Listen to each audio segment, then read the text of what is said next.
नमो भगवती वासुदेवाय नमः।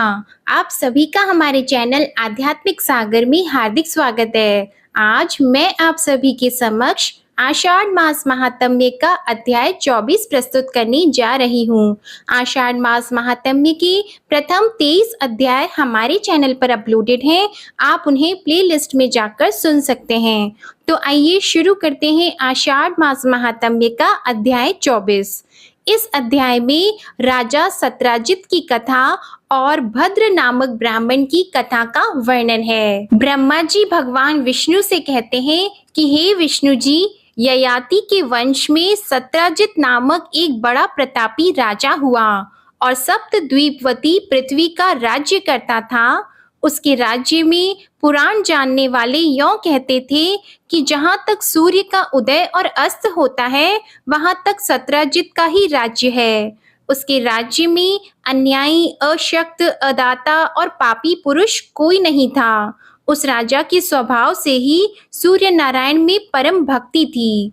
राजा का ऐश्वर्य देखकर सब मनुष्यों को विस्मय होता था और राजा भी निरंतर इसी चिंता में था कि ऐसा कौन सा उपाय है जिससे यह ऐश्वर्य दूसरे जन्म में भी पाऊं।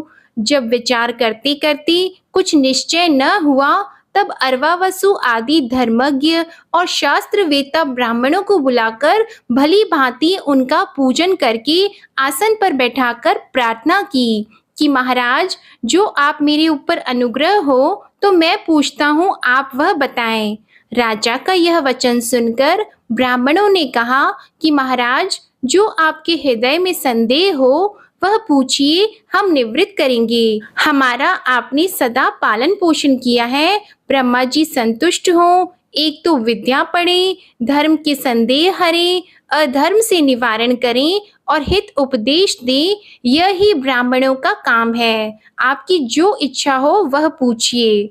इसी अवसर पर राजा से उसकी रानी विमलमती ने कहा कि महाराज, मेरा भी एक संदेह इन महात्माओं से पूछिए। आपके संदेह तो कई प्रकार से निवृत्त हो सकते हैं, परंतु मैं केवल अंतःपुर में रही हूँ। मेरा संदेह आप प्रथम निवृत्त करा दीजिए।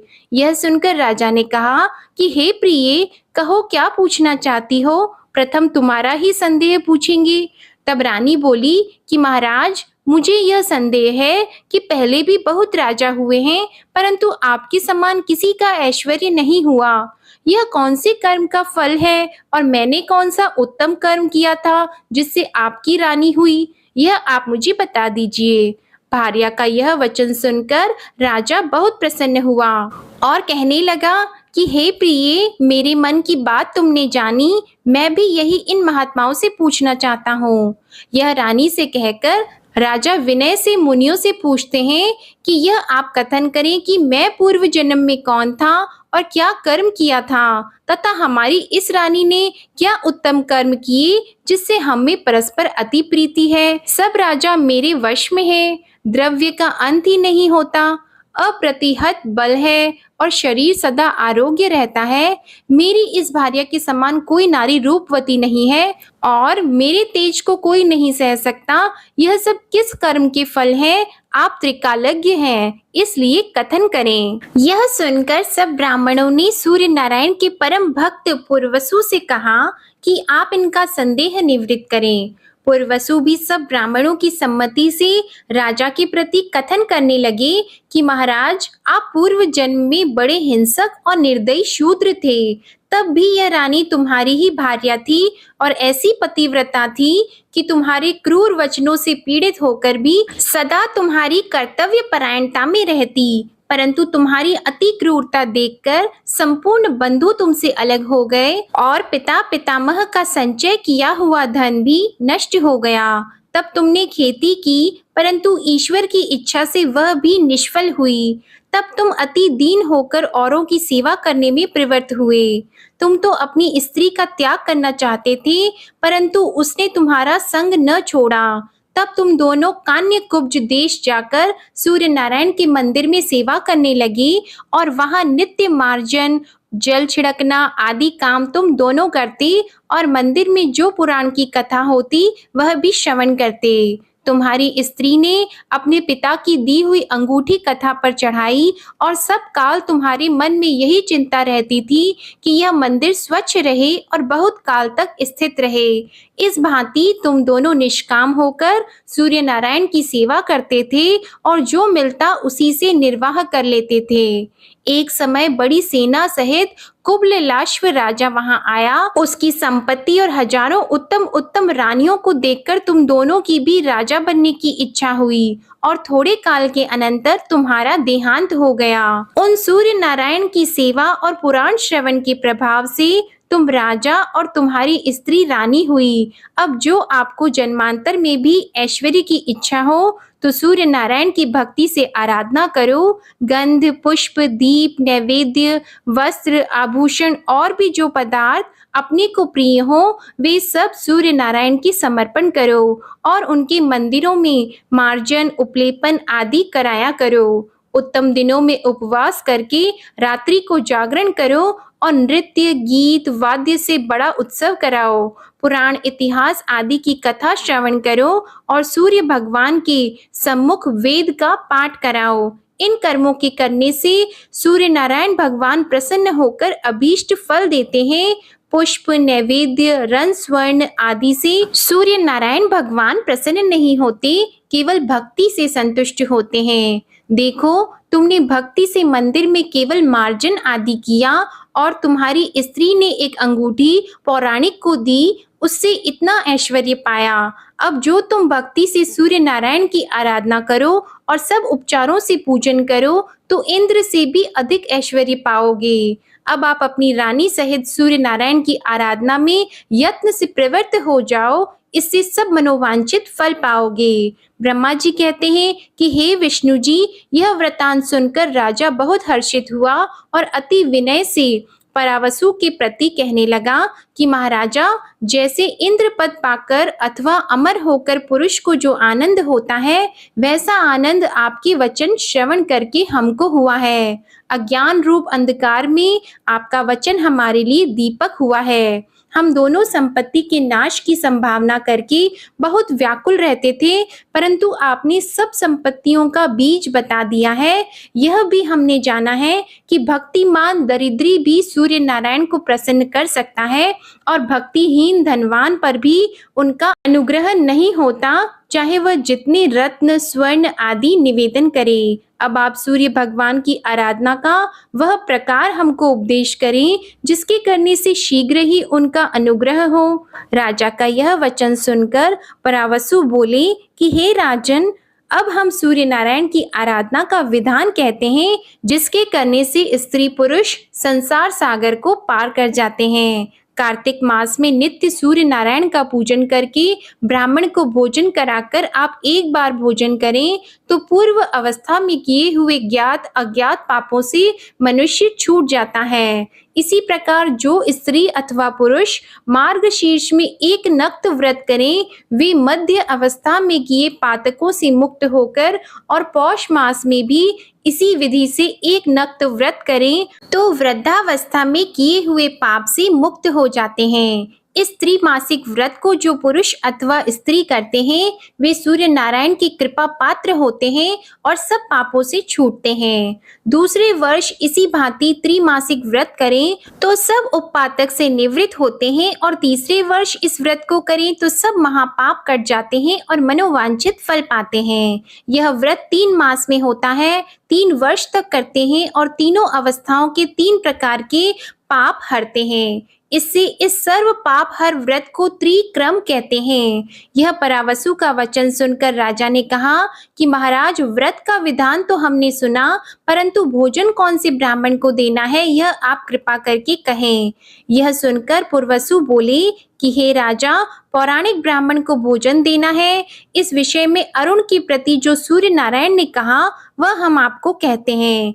एक समय उदयाचल पर अरुण ने सूर्य नारायण भगवान से पूछा कि महाराज, कौन कौन से पुष्प, नैवेद्य, वस्त्र आदि आपको प्रिय हैं और कौन से ब्राह्मण के पूजन से आप प्रसन्न होते हैं, यह आप वर्णन करें। इस प्रकार अरुण की प्रार्थना सुनकर सूर्य नारायण भगवान कहने लगे कि हे अरुण, करवीर के पुष्प, रक्त चंदन, गूगल अथवा घी का धूप, मोदक, नैवेद्य ये हमको प्रिय हैं और भोजक हमारा पूजन करे तो हम बहुत प्रसन्न होते हैं और हमारी प्रीति के अर्थ पौराणिक को दान दें, उसी का पूजन करें तो हमारी प्रसन्नता होती है। गीत, वाद्य, पूजन आदि से वैसी तृप्ति हमको नहीं होती जैसा पुराण श्रवण से होती है।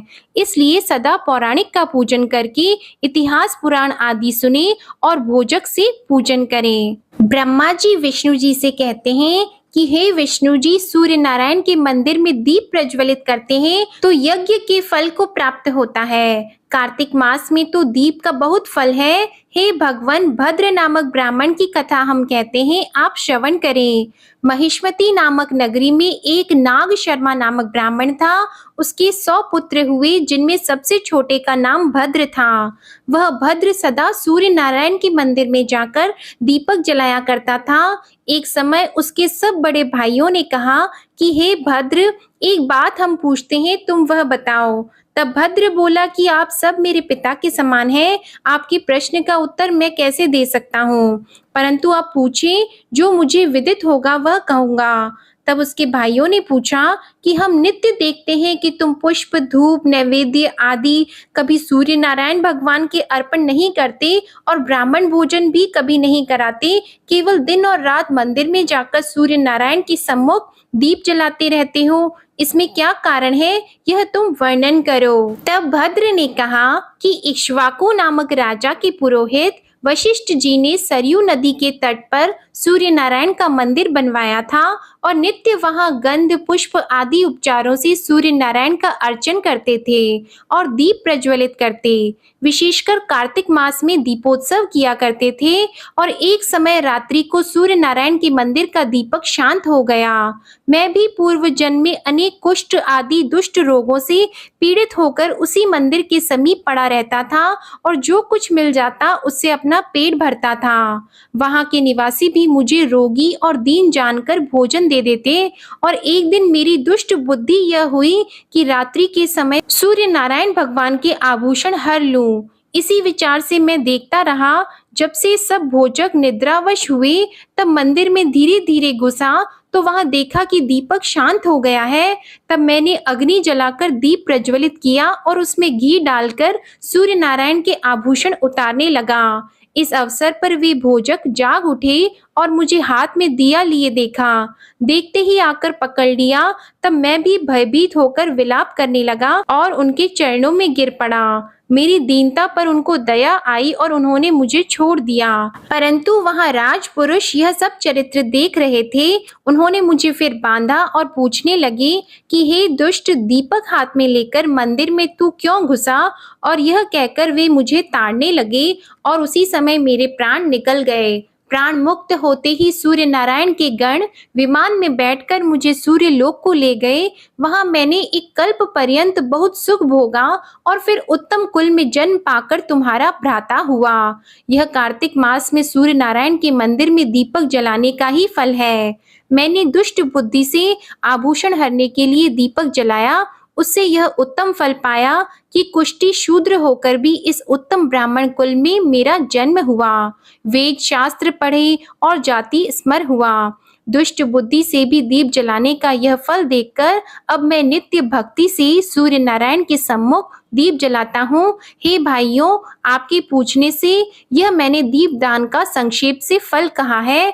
इतनी कथा सुनाकर ब्रह्मा जी बोले कि हे विष्णु जी, यह दीप जलाने का प्रभाव भद्र ने अपने भाइयों को सुनाया। जो पुरुष सूर्य नारायण का नाम जपता हुआ मंदिर में दीप दान करता है, वह आरोग्य, धन, बुद्धि, संतान को पाता है और जाति स्मर होकर षष्ठी अथवा सप्तमी को जो दीप दान करता है वह दिव्य विमान में बैठकर सूर्य लोक को जाता है। इसलिए सूर्य नारायण के मंदिर में भक्ति से दीप प्रज्वलित करें। प्रज्वलित दीपों को अस्त व्यस्त न करें और उनका तेल भी न हरें। दीपक हरने वाला पुरुष अंधमूषक होता है। इस कारण कल्याण की इच्छा वाला पुरुष दीप प्रज्वलित करें और भगवान सूर्य नारायण का आशीर्वाद प्राप्त करें। आज की कथा समाप्त हुई। बोलो भगवान सूर्य नारायण की जय। बोलो भगवान विष्णु और माता लक्ष्मी की जय।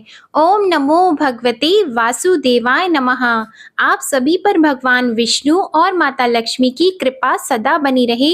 आपको यह वीडियो पसंद आया हो तो वीडियो को लाइक करें, शेयर करें और कमेंट सेक्शन में ओम नमो भगवते वासुदेवाय नमः लिखना ना भूलें। हमारे चैनल आध्यात्मिक सागर को अगर अभी तक सब्सक्राइब नहीं किया है तो चैनल को सब्सक्राइब करके बेल आइकन भी दबाएं। धन्यवाद।